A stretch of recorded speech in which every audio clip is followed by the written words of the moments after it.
There is… there is existence outside, and there is you or me as individual human beings. We have not seen the world. We know it only the way it's projected in the firmament of our minds. When we say mind, in English language, mind is just one word and supposed to encompass everything. But in the yogic terminology, we have 16 parts of the mind which function distinct functions.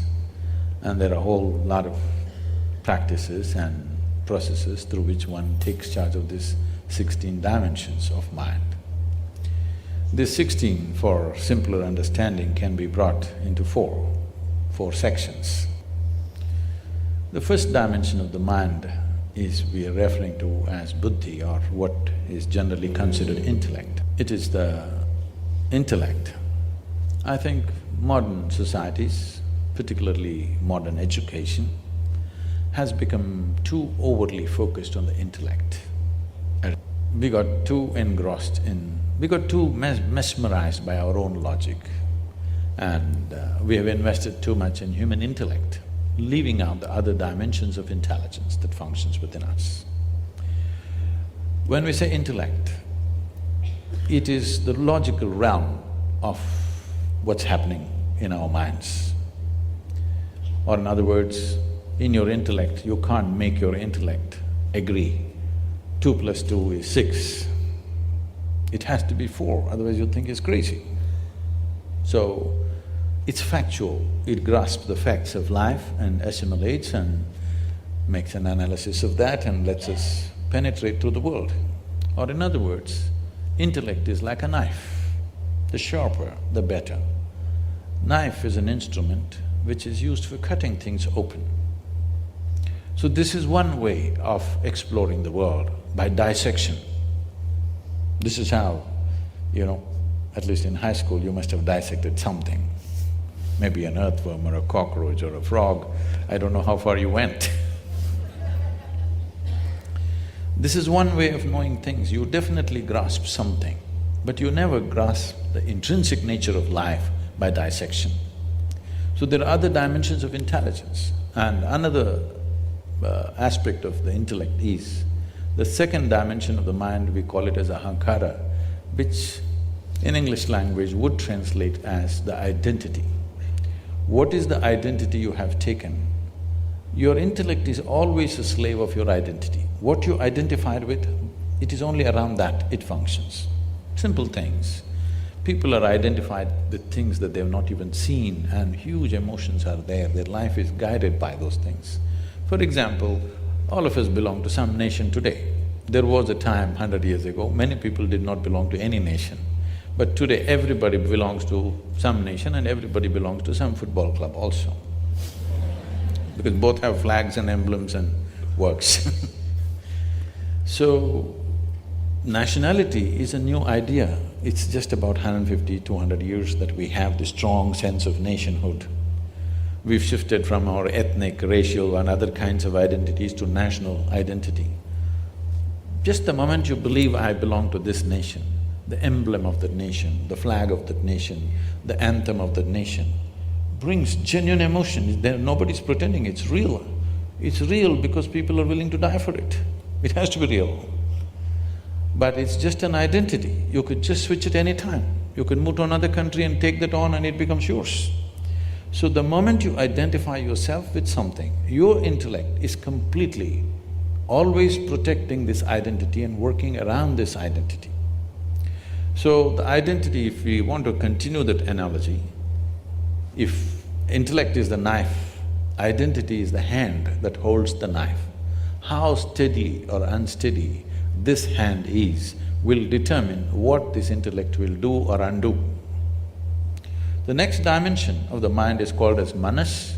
So this is not just in one place, this is the entire body. Manas is a huge silo of memory. So when I say huge silo of memory, whatever memory you may have in your brain, your body has 1 trillion times more memory than that.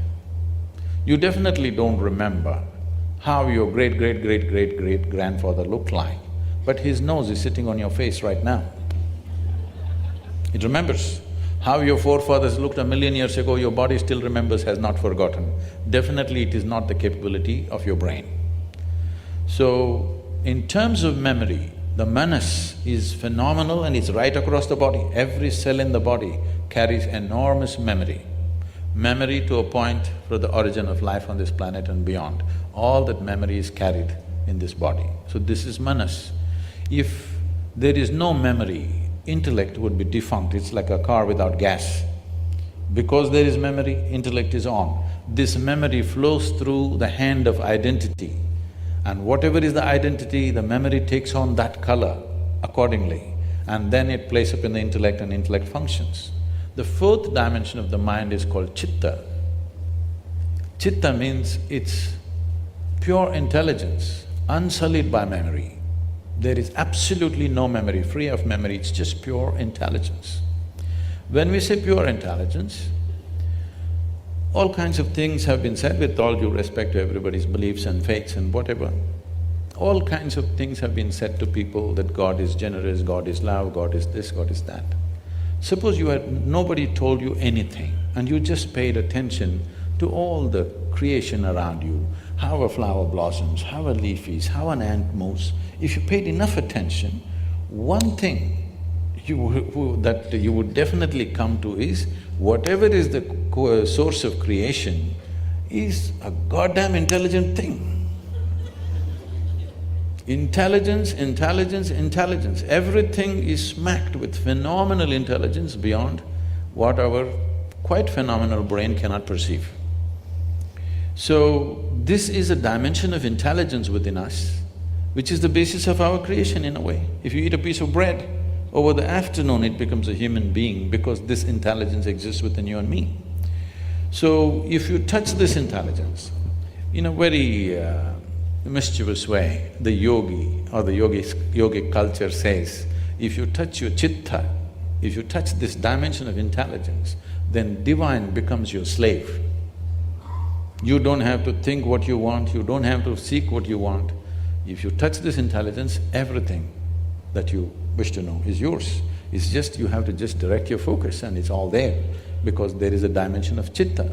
Every human being might have accidentally at some point touched this, which makes suddenly one spark of magic in somebody's life. This is because they've touched this dimension of intelligence unconsciously. Now, the question is only about how to get there consciously and to stay there. So, these aspects of the mind are not entirely located here, it is right across the system. What if there is a dimension of intelligence within you which does not fit into the parameters of logic? Trying to fit everything into the parameters of logic means the surface intelligence, which is the intellect, which is our survival mode. If we don't have an intellect, we wouldn't survive in this world. What is a survival instrument? We are trying to put all dimensions of life through that, and it has to pass through that sieve. That will completely skew the process. I would want to know that the things that are available to the intellect can't encompass the intelligence of a flower and of a birth and of a body and so on. I take the point that there may be limits to our intellect, but I don't know where those limits are. And I don't know how to guarantee that there are borders there beyond which there's something else. See, science has done incredible things in the last 100 years, no question. Our life is the way it is today.